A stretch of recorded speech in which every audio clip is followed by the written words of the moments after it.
میں بھی کہتا ہوں کہ عرش والے میری توقیر سلامت رکھنا، فرش کے سارے خداؤں سے الجھ بیٹھا۔ میں صرف اتنا بتانا چاہتا ہوں کہ بہت پہلے کی بات ہے، اب وہاں پر جبل عمر ہے، اور جبل عمر پر وہاں اب ایک ہوٹل تعمیر ہو رہا ہے، سعودی عرب کا وہ علاقہ ہے۔ ایک آدمی رسول کریم صلی اللہ علیہ وآلہ وسلم کے پاس آیا، اس نے آ کر کہا کہ یا رسول اللہ مجھ سے بہت بڑا گناہ ہو گیا۔ تو آپ نے فرمایا کب ہوا؟ لیکن اسلام لانے سے قبل ہوا۔ آپ نے فرمایا کہ ٹھیک ہے، اب تم اسلام لے آئے ہو، تمہارے سارے گناہ اللہ نے معاف کر دی۔ اس نے کہا آپ میری بات سن لیجیے رسول اللہ، میں آپ سے بات کرنا چاہتا ہوں، اپنے دل کا بوجھ ہلکا کرنا چاہتا ہوں۔ آپ نے کہا کہو تم کیا کہنا چاہتے ہو؟ اس نے کہا یا رسول اللہ میری ایک بچی تھی، میری ایک بچی تھی، اور میں اس بچی کو جب وہ 5 سال کی ہوئی تو میں اس بچی کو کہا میں چلو تمہیں جنگل لے کے چلتا ہوں، اور میں اس کو لے کر چلا۔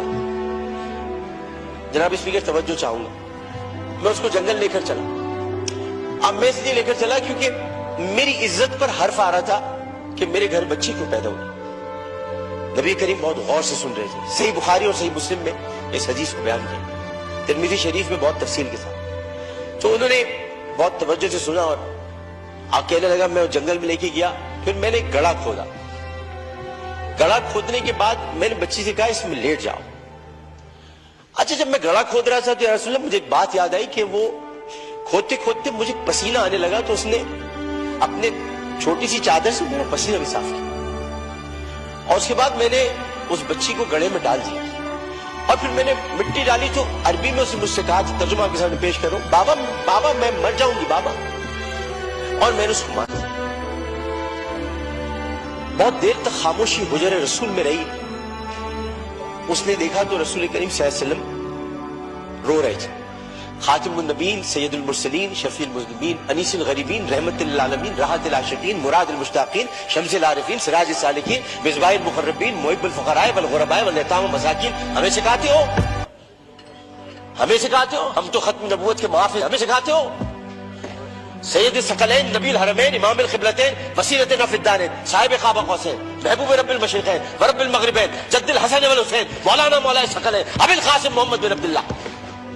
پر درمیان میں نہ بولو، حدیث کے درمیان نہیں بولو۔ اس کے بعد نبی کریم صلی اللہ علیہ وسلم نے یہ کیا کہ ان کے زار و قطار آنسو بہنے لگے، اور انہوں نے کہا کہ قسم اس پروردگار کی جس کے قبضے میں محمد کی جان ہے صلی اللہ علیہ وسلم، اگر تو اسلام نہ لاتا میں تجھے سر عام سب کے سامنے تیری گردن اڑا دیتا۔ یعنی مطلب یہ ہوا کہ نبی کریم نے بہت پہلے بتا دیا تھا کہ بچیوں کے ساتھ ظلم کرنے والوں کو سر عام ان کی گردن کاٹی جائے گی۔ یہ اصول متعین کر دیا تھا محمد مصطفیٰ، یہ سزا متعین کر دی۔ ظلم کرنے والا جناب اسپیکر کوئی صنف نہیں رکھتا، خدا کے لیے اسے مرد نہ کہے، خدا کے لیے اسے عورت نہ کہے۔ ظالم کی صنف نہیں ہوتی، ظالم کی صنف نہیں ہوتی، ظالم نہ مرد ہوتا ہے، ظالم کو مرد نہیں کہتے۔ میرے بھائی نے کہا ہے فیصل بانڈے نے میں نامرد بنا دوں گا، ارے وہ تو ہے ہی نامرد، جو عورتوں کی عزت لوٹتے نے کیا نامرد بنا، وہ تو ہے ہی نامرد۔ ہم ظالم کی صنف مقرر کر کے معاشرے کو پھر تقسیم کرتے ہیں۔ ہمیں کسی کی صنف مقرر نہیں کرنی، ہمیں صرف اور صرف قرآن اور سنت کے مطابق ان سزاؤں کا احیا کرنا ہے جن کی ضرورت ہے۔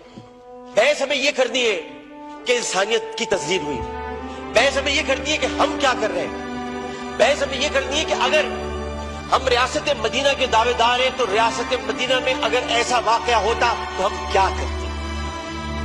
ہمیں یہ کرنا ہے، ہمیں قانون سازی کرنی ہے، ہمیں اسمبلی میں بیٹھ کر اس معاملے کو مل جل کر حل کرنا ہے۔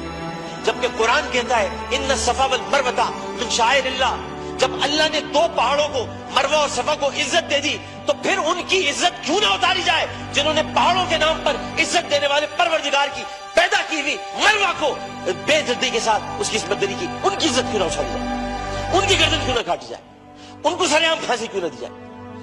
جناب اسپیکر، میں آپ سے صرف یہ بات کہنا چاہتا ہوں، میں شکریہ ادا کرتا ہوں اپوزیشن بینچز کا بھی، میں شکریہ ادا کرتا ہوں اپنی پارٹی کا بھی، میں سب کا شکریہ ادا کرتا ہوں کہ جو اس وقت اس درد کو سمجھ رہے ہیں، جو درد کو سمجھ کر بات کر رہے ہیں، اور جو نہیں چاہتے کہ اس وقت سیاست ہو، ہم میں سے کوئی نہیں چاہتا، اور جو ان باتوں پر سیاست کرے گا معذرت کے ساتھ، پھر وہ سیاست کر رہا ہے، عبادت نہیں کر رہا، وہ عبادت نہیں کر رہا۔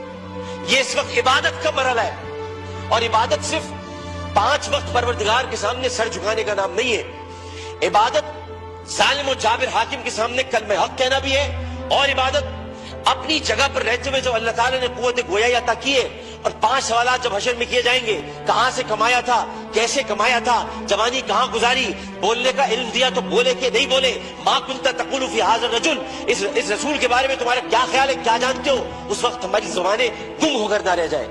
اس لیے ہمیں اپنی اپنی جگہ پر رہتے ہوئے اس کو عبادت سمجھ کر اپنا حق ادا کرنا ہے۔